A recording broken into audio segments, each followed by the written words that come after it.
मैं आपके साथ शेयर करूंगी वो तमाम सीक्रेट क्वेश्चंस जो हम स्टूडेंट से पूछते हैं जब वो अपनी पीएचडी स्कॉलरशिप पोजीशन के लिए यूनिवर्सिटी में अप्लाई करते हैं और वो इंटरव्यू के लिए उनको जब कॉल आ जाती है तो उस इंटरव्यू में हम उनसे जो क्वेश्चंस पूछते हैं आज मैं आपको वो तमाम क्वेश्चंस रिवील कर दूंगी। At the end of this video I am going to share you one single thing that will actually define whether you are going to take the scholarship or not.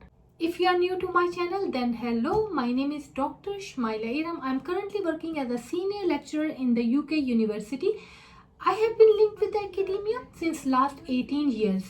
And in those years, I have prepared a lot of MSc and PhD students who come from different countries as an international student. Some of them have already completed it and they are working in the high profile industries or in the universities.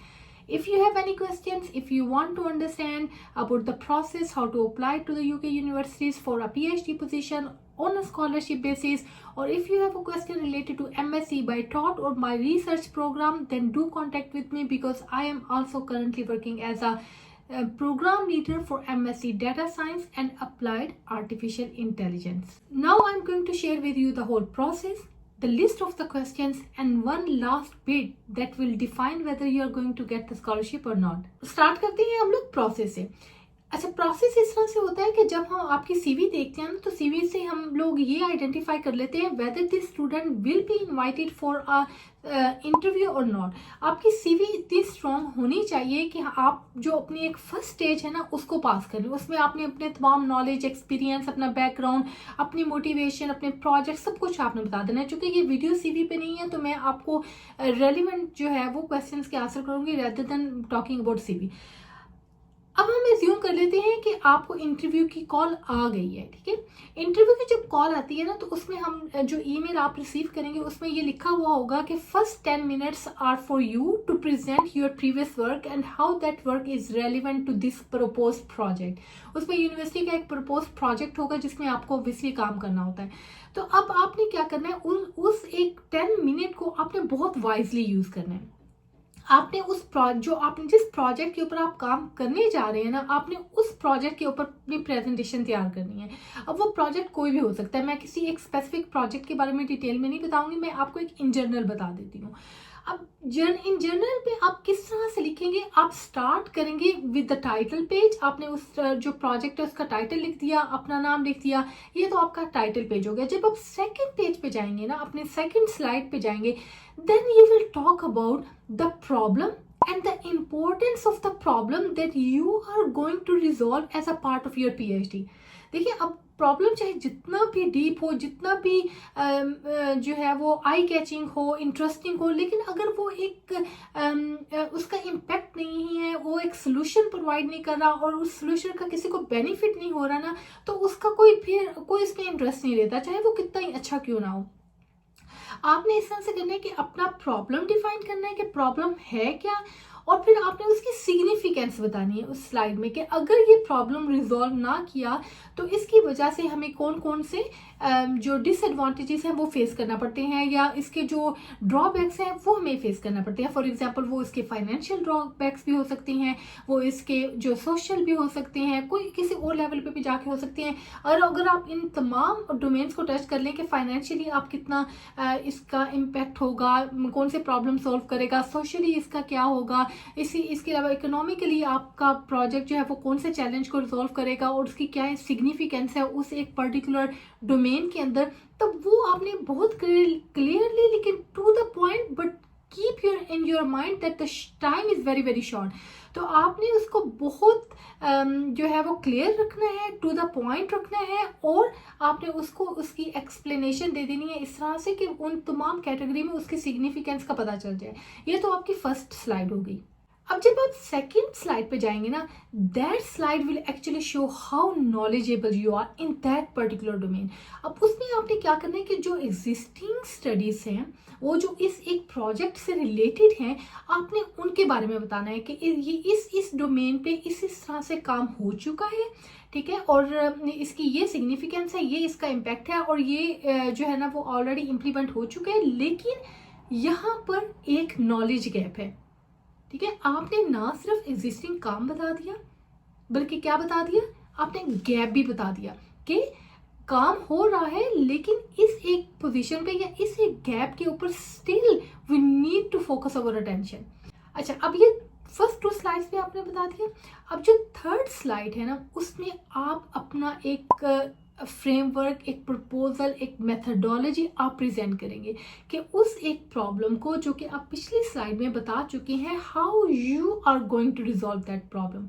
उसके लिए हो सकता है आप एक नया framework बनाएं, आपकी एक नई मेथडोलॉजी हो, आप एक नया टूल बना रहे हो, या आपकी कोई भी अप्रोच हो, उस मेथडोलॉजी के बारे में बताना है। और साथ साथ अगली साइड पे आपने रिसर्च क्वेश्चन भी बता देने हैं, ठीक है। ये अगर आप research question after knowledge gap उसके बता देंगे तब भी ठीक है, लेकिन अगर आप मेथडोलॉजी के साथ साथ बताते चले जाएंगे इससे कौन सा रिसर्च क्वेश्चन एड्रेस होगा, इस वाली मेथडोलॉजी से कौन सा रिसर्च क्वेश्चन एड्रेस होगा, वो भी that is also absolutely fine. अब आपने अपना आइडिया बता दिया, उसके बाद आपने एक स्ट्रक्चर बताना है। वो 3 इयर्स का जो प्लान है ना, step by step, they also want to know how much you know about the PhD process, कि आपके माइंड में क्या है, क्योंकि PhD is a big motivation.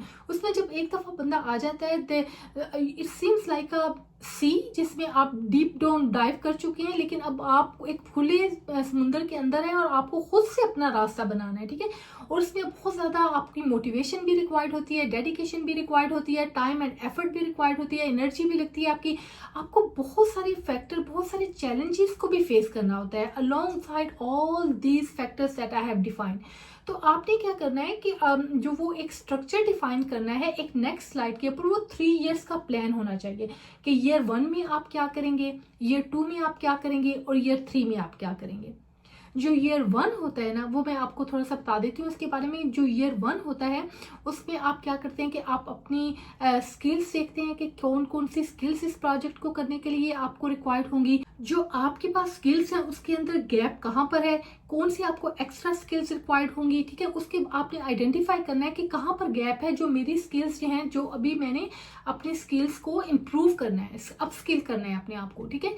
तो वो उसके बारे में आप आइडेंटिफाई करेंगे।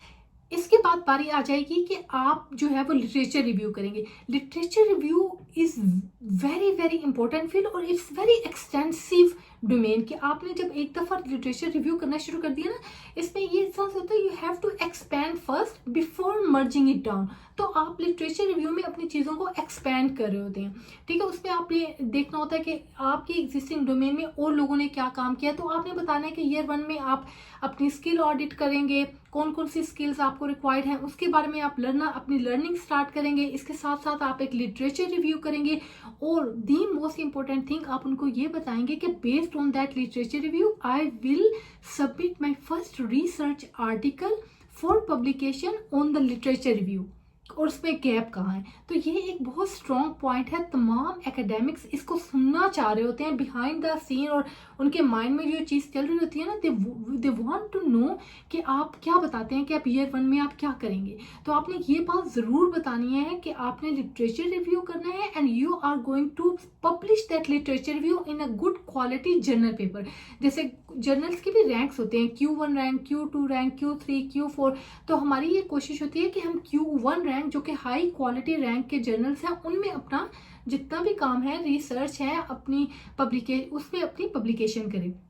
तो आपने ये बताना है, इसको आपने बिल्कुल स्किप नहीं करना, क्योंकि ये वो चीज़ें जो एकेडमिक्स को आपकी तरफ इंस्पायर करेंगी कि अच्छा इसको ऑलरेडी पता है कि I am going to publish my work in this particular journal after this number of months, जो कि मैं इस तरह की एफर्ट के साथ कंप्लीट करूंगा या करूंगी और उसके बाद मैं पब्लिश करूंगी। तो आपने उसके बारे में बताना है। फिर जो ईयर 2 होता है ना, that's more like a development और मेथडोलॉजिकल काइंड ऑफ वर्क। उसमें आपने टेक्निकल काम भी करना होता है। मेथडोलॉजी अगर आप डिवेलप कर रहे हैं, फ्रेमवर्क बना रहे हैं, कोई टूल बना रहे हैं, तो वो बड़ा एक हैंड्स ऑन प्रैक्टिकल जो आपका काम है ना, वो सेकेंड ईयर में हो रहा होता है। तो वो आपने उसके बारे में बताना, और साथ साथ ये बताना है कि whenever I will find that particular point where I have bring the creativity or novelty into my work, I will publish that paper। तो वो आपने साथ साथ उनको बताते रहना है कि मैं काम करूंगा या करूंगी, तो साथ साथ मैं उसको पब्लिश भी करूंगा। अब आ जाता है थर्ड ईयर मेनली आप चीज़ों को वाइंड अप कर रहे होते हैं, आप साथ साथ जो है अपनी पब्लिकेशंस कर रहे होते हैं, और इसके अलावा आप अपना थीसिस राइट अप कर रहे होते हैं। तो ये एक 3 इयर्स का एक्सपेंड होता है, वो आप एक स्लाइड में बता दें, दैट्स मोर देन एनफ। उसमें उनको ये आपके जो इंटरव्यूअर्स हैं उनको ये पता चल जाएगा that you have understanding what a PhD studies takes to complete. तो वो आप एक स्ट्रक्चर, एक प्रोसेस उनको अच्छी तरह से बता दीजिएगा। इसके बाद बारी आ जाती है नॉवल कंट्रीब्यूशन की। Novel contribution will be your last slide. उस नॉवल कंट्रीब्यूशन में आपने ये बताना है कि आपकी जो आपने जो पीएचडी करनी है उसकी जो एकेडमिक कंट्रीब्यूशंस क्या होंगी, साइंटिफिक कंट्रीब्यूशंस क्या होंगी और इंडस्ट्रियल कंट्रीब्यूशंस क्या होंगी। तो एकेडमिक में तो आप ये है कि एकेडमिक पेपर्स लिखेंगे, आप कोई फ्रेमवर्क डेवलप करेंगे, आप कोई नया टूल बनाएंगे।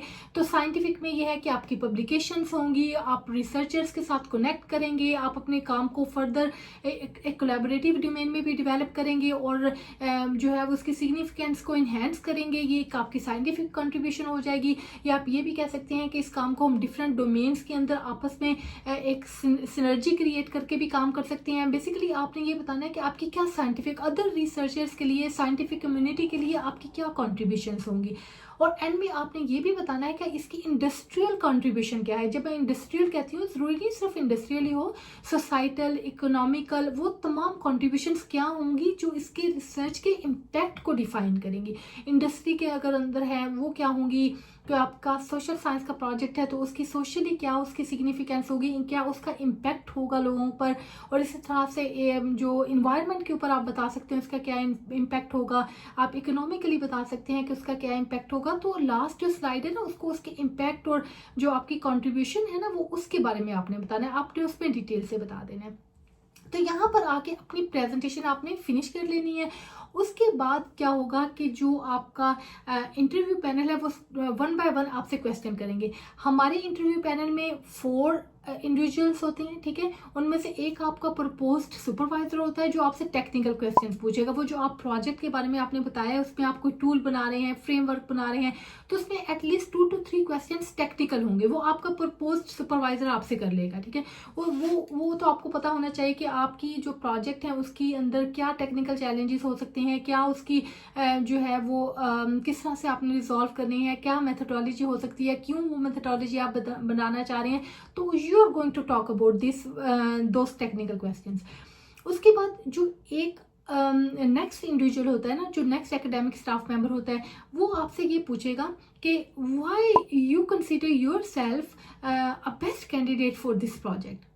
तो देखिए, जब मैं आपसे ये या कोई भी आपका इंटरव्यूअर आपसे ये क्वेश्चन पूछेगा ना, तो उसमें आपने क्या बताना है, आपने ये बताना है कि आपका जो बैकग्राउंड का नॉलेज है और एक्सपीरियंस है वो इस न्यू प्रोजेक्ट के साथ कैसे लिंक्ड अप है।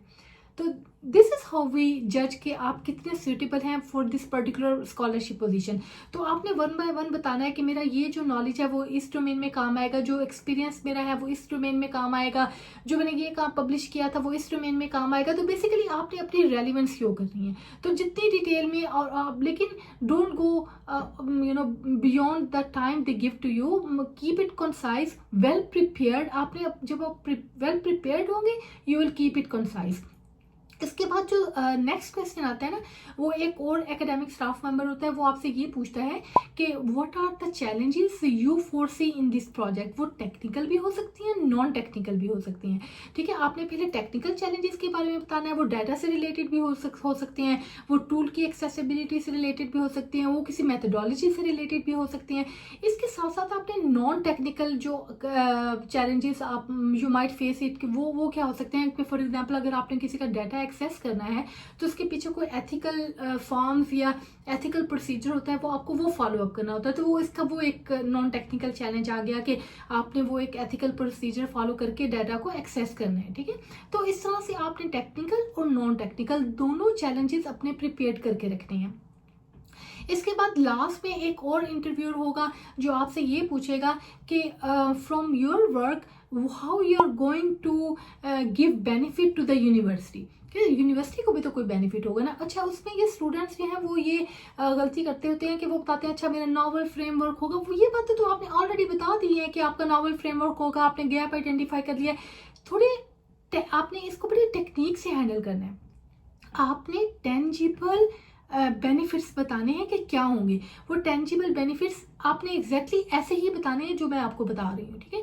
उसमें आपने बताना है कि आपकी पब्लिकेशंस कितनी होंगी, कौन कौन से हाई क्वालिटी जर्नल्स को आप टारगेट करेंगे, क्योंकि हमें क्या चाहिए होता है, यूनिवर्सिटी को क्या चाहिए होता है, यूनिवर्सिटी को चाहिए होता है कि आप अपना वर्क एक हाई क्वालिटी जर्नल्स में पब्लिश करें। उससे यूनिवर्सिटी की जो है वो एक रेप्यूटेशन इंक्रीज होती है, इनहेंस होती है। तो आपने बताना है कि आपके किस तरह से इन 1 2 3 ईयर्स के अंदर आपने अपना रिसर्च वर्क जो है इन जर्नल पेपर्स के अंदर आप पब्लिश करेंगे। सेकेंड क्या हो सकता है कि आप जो एकेडमिक स्टाफ मेंबर्स और रिसर्चर्स के साथ मिलकर ग्रांट एप्लीकेशंस लिखेंगे, जिसमें आप फर्दर फंडिंग के लिए अप्लाई करें। देखिए, ये दो चीज़ें होती हैं जो कि रिसर्चर्स को हाईली सिग्निफिकेंट बनाती हैं और उनको प्रायोरिटी देती हैं ऑन अदर रिसर्चर्स, कि आप जो है अवेयर हैं कि आपकी काम से यूनिवर्सिटी को कैसे बेनिफिट हो सकता है। तो अगर आपने इन दो चीज़ों का नाम ले लिया ना अपने इंटरव्यू में, then you will be the most successful candidate.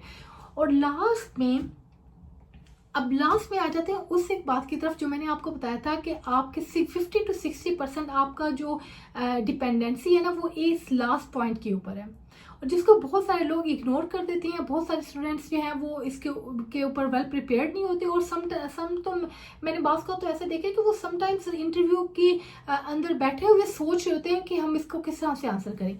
तो ये एक इम्पोर्टेंट बिट आपने ज़रूर याद रखनी है, वो ये है, आपसे इंटरव्यू पैनल एंड में पूछेगा, do you have any question from us that you want to ask. उसमें आपने हेड को नोट नहीं करना कि नहीं मैं ठीक हूँ, और इस तरह से आपने एक ऐसा इंटरेस्टिंग क्वेश्चन पूछना है जिससे हमें ये लगे कि how motivated you are for this particular project.